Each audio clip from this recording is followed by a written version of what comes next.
카타르 월드컵이 개막한 뒤 예상치도 못한 일들이 연이어 터지고 있습니다.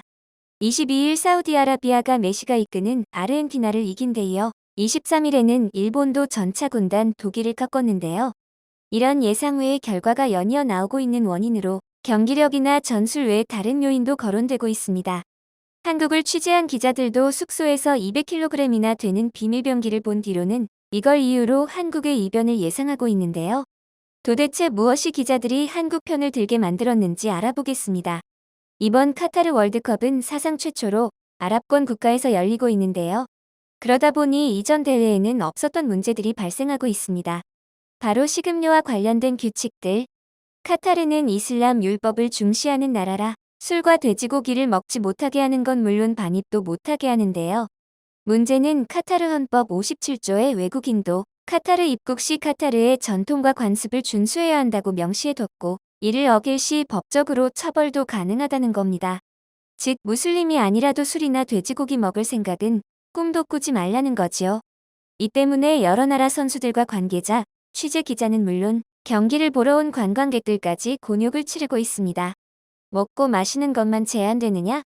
거기서만 그쳤다면 세계인의 축제보다는 감옥에 가깝다는 말도 나오지 않았을 겁니다.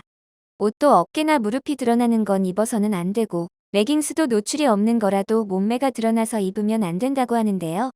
이는 남녀를 불문하고 적용되는 거라 탱크톱이나 비키니를 입고 응원하는 여성 팬은 물론 축구 경기에서 흔히 볼 수 있는 우통을 벗고 응원하는 남성 팬도 이번 월드컵에서는 볼 수 없게 되었습니다. 애인과 사랑을 나누는 것도 마음대로 할 수 없는데요. 일반 관광객이나 기자뿐 아니라 선수단도 미혼인 여자와는 신체 접촉을 할 수 없습니다. 이는 애인 사이라도 예외는 아니어서 법적으로 혼인한 게 아니면 같은 침대에서 자는 것도 안 되는데요. 대표적인 예로 애인과의 사이에서 자식까지 가진 호날두도 결혼을 하지 않았기 때문에 이번 월드컵에서는 독수 공방을 해야 합니다. 이러다 보니 개최지를 카타르로 선정한 피파에 대해 각계각층에서 불만이 쏟아져 나오고 있습니다. 안 그래도 경기장 건축 과정에서 외국인 노동자 총 수천 명이 안전사고 등으로 숨지는 등 인권 문제도 지적받고 있는데 이런 억압적 환경에서 대회를 하는 게 가당키는 하냐는 건데요.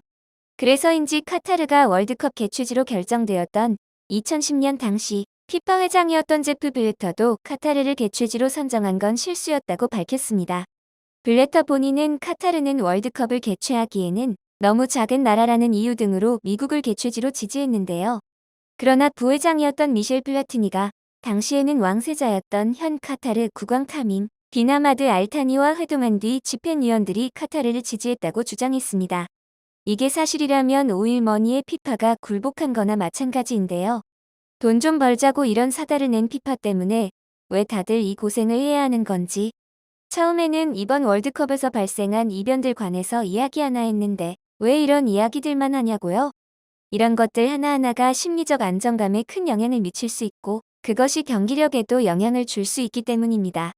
즉, 이런 억압된 환경이 이번 월드컵 초반부터 이변이 발생하고 있는 요인 중 하나로 작용했을 수 있다는 거지요.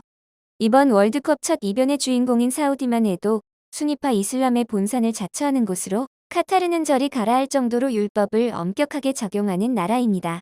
그러니 이번 카타르 월드컵의 특수한 환경이 오히려 일상이라 할 수 있는데요.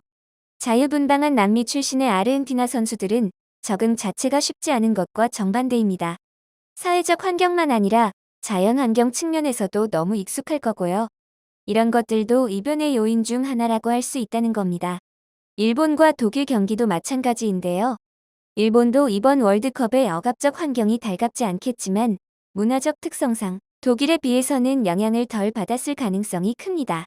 음식만 봐도 독일은 소시지나 햄 등 육류, 특히 돼지고기가 많이 쓰여서 이번 월드컵에서는 맛볼 수 없는데요. 반면 일본은 생선 등 해산물을 이용한 요리가 많아 카타르 관습에 저촉될 만한 것들이 상대적으로 적습니다. 자신들에게 익숙한 음식을 먹기가 힘든 독일과 자신들이 먹던 것들 중 상당수를 여기서도 먹을 수 있는 일본. 어느 쪽이 경기력에 긍정적으로 작용했을지 자세한 설명은 생략하겠습니다. 따라서 카타르에서도 선수들이 익숙한 환경에서 훈련하고 생활할 수 있도록 할 수 있냐도 대회를 치르는 데 있어 중요하다 할 수 있는데요. 이는 우리 대한민국도 예외가 아니라 이번 대회를 위한 비장의 무기를 준비했습니다. 그것은 바로 김치. 삼겹살이나 돼지고기가 들어간 김치찌개 등 익숙한 한국 음식을 먹을 수 없는 우리 선수단이 조금이나마 고향의 맛을 맛볼 수 있게 한 겁니다. 이를 위해 한국농수산식품유통공사는 200kg에 달하는 김치를 대회 시작 전 카타르로 미리 보내 우리 선수단보다도 먼저 숙소에 도착했는데요. 이는 사상 최초로 우리 월드컵 대표팀이 대회 중 외부 기관에서 준 음식을 먹게 된 사례라고 합니다. 그런데 이와 관련해 엉뚱한 해프닝이 발생했는데요. 환구15 등 중국 관영 매체들이 해당 내용을 보도한 기사에 중국 네티즌들이 한국이 우리 김치를 자기들 것이라고 하려는 계략이라는 식의 댓글들을 단 겁니다. 이들은 그러면서 한국은 중국 문화를 모방하고 조작해 자신들의 문화라고 노략질하는 심각한 수준의 국가라고 비난했는데요. 굳이 대응할 가치조차 없는 헛소리라 이들의 주장은 세계 네티즌들의 손가락질만 받고 조용히 묻혔습니다. 서경덕 성신여대 교수는 이에 대해 김치 공정의 전형적 수법이라며 공산당 기관지에서 김치에 관한 기사를 내면 네티즌들을 동원해 댓글로 여론을 호도하는 방식이라고 지적했는데요. 덧붙여서 전 세계인이 김치 종주국을 다 대한민국으로 안다며 중국만 자신들 것이라고 믿는가 보다라며 이젠 그냥 딱해 보인다고 했습니다. 서 교수 말처럼 중국은 이미 자신들의 유명한 음식들도 많은데 굳이 우리 김치에 집착하는 게 딱해 보일 지경인데요. 자신들은 월드컵 본선도 못 나가는데 매번 월드컵 본선에 나가는 한국이 아니 꼬아서 이런다고 밖에는 안 보입니다. 중국이 뭐라 하건 우린 우리대로 김치뿐 아니라 다른 요리들도 준비해 선수들이 잘 먹을 수 있도록 해주고 있는데요. 돼지는 쓸 수 없지만 닭고기와 소고기, 오리고기, 해산물 등 다른 사용 가능한 것들은 다 동원해서 사골국, 소불고기, 떡볶이, 조기구이 등 여러 음식을 먹을 수 있게 하고 있습니다. 덕분에 요리에도 술을 쓸 수 없도록 해 잡내를 잡기 힘들다는 문제가 있지만 선수단은 카타르에서도 원하는 음식을 먹으면서 운동할 수 있지요. 우리 대표팀 식단을 원하는 사람들은 우리 대표팀 선수만이 아닙니다. 카타르에 취재온 기자들도 우리 대표팀이 먹는 음식을 노리고 있는데요. 2018년 평창 동계올림픽 때 호평을 받았던 한국 음식 맛이 기자들 사이에서 소문이 났기 때문입니다. 당시 선수촌 식단은 역대 올림픽 최고라는 극찬을 받았는데요. 토마스 바흐 당시 IOC 위원장도 선수들 사이에서 음식에 대한 민원이 단 한 건도 나오지 않은 건 이번 올림픽이 처음이라고 했을 정도입니다. 후쿠시마산 농수산물 사용으로 논란이 생겼던 2021년 도쿄올림픽과 너무 느끼한 음식으로 불만이 쏟아졌던 올해 베이징 동계올림픽과는 대조적이었는데요. 그런 평창을 경험해 봤거나 전해 들은 기자들이 한국 대표팀이 먹는 음식을 먹고 싶어 하는 것도 무리는 아닐 겁니다. 카타르에서 외부 음식이나 술을 맛보려면 엄청난 바가지를 감당해야 하는 것도 이유 중 하나인데요. 항예로 팬 페스티벌 존에서 나초와 치킨 케사디아를 먹는데 합계 12.6파운드, 한화로 2만 원이 넘게 들고 맥주 한 잔 마시려면 한화 1만 8천 원 정도가 듭니다. 팬 페스티벌 존 말고 술을 마실 수 있는 곳은 외국인용 고급 호텔밖에 없는데 여기서는 맥주 한 잔이 한화로 약 2만 2천 원. 한국 요즘 물가 기준으로도 치킨 한 마리 충분히 시켜 먹을 수 있는 돈이 고작 맥주 한 잔 넘기는데 날아가니 환장할 지경입니다. 비싼 만큼 맛이라도 있냐 하면 그것도 아닌데요. 더 선에서도 소개한 팬 페스티벌 존의 그리스식 페타 샐러드만 봐도 그냥 집에서 레시피 보고 따라해도 이것보다는 나을 것 같은 비주얼을 자랑합니다. 그래놓고는 가격은 무려 9파운드.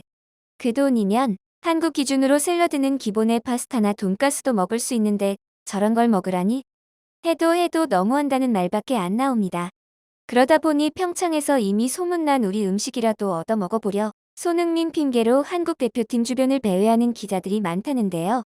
한국 취재한다면서 손흥민 외의 선수들은 누가 있는지도 모르는 기자들도 있는 걸 보면 틀린 말은 아닌 것 같습니다.